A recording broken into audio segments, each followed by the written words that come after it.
that was incredibly slow and boring, but I wanted to talk and make a quick little micro lesson about basic strumming patterns to learn when you first start playing guitar.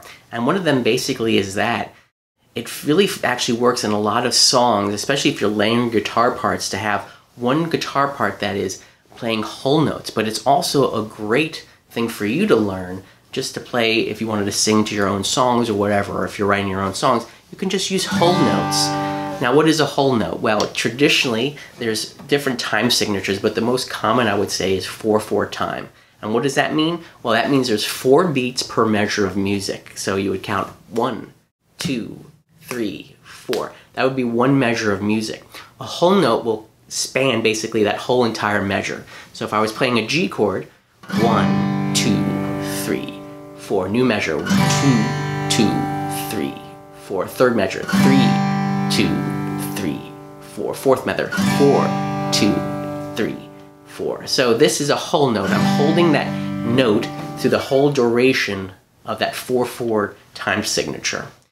What you can then do is you can actually, the second one I would focus on, it would be quarter notes. So again, in 4/4 time, we have 4 quarter notes, 4 beats per measure of music. And the quarter note, which is the bottom note of the 4/4, when you write 4/4 out, it's basically saying there's 4 beats per measure of music, and the quarter note gets 1 beat. So that would be 1, 2, 3, 4. 1, 2, 3, 4. This would be another great strumming pattern to start getting underneath your fingers, because now you're picking up from the whole notes, 1, 2, 3, 4, to quarter notes, 1, 2, 3, 4. The next one to look at would be eighth notes, and that's basically taking a quarter note and chopping it in half. And we count those as 1 and 2 and 3 and 4 and. And now you're playing a little bit, obviously, on the upbeat. So all the numbers that I'm saying are downbeats. 1, 2, 3, 4. All the ends, 1 and 2 and 3 and 4 and, are considered upbeats. So that would sound like this: 1 and 2 and 3 and 4 and. And if you notice the picking hand, what's happening here is for the quarter notes, I'm playing all downstrokes. 1, 2, 3, 4. When I go to the eighth notes, I'm playing downstrokes and upstrokes. 1 and 2 and 3 and 4 and. So I would just basically start out, if I was learning to play guitar, those 3 basic strumming patterns at first. Then you can get things more complicated later on.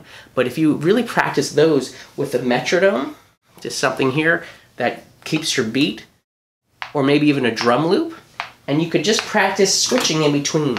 So we'll do whole notes first. 2, 3, 4. 1, 2, 3, 4. 1, 2. And you can switch chords. 1, 2, 3, 4. 1, 2, 3. And then maybe move to quarter notes. 2, 3, 4. 1, 2, 3, 4. 1, 2. Switch chords. 2, 3, 4. And then maybe move, obviously, to eighth notes when you're practicing.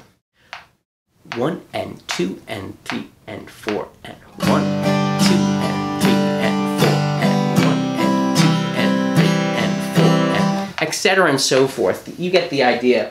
This is one of those things that it's an exercise. Try to make it as musical as possible, though, because you don't want to bore yourself to death just playing whole notes and quarter notes.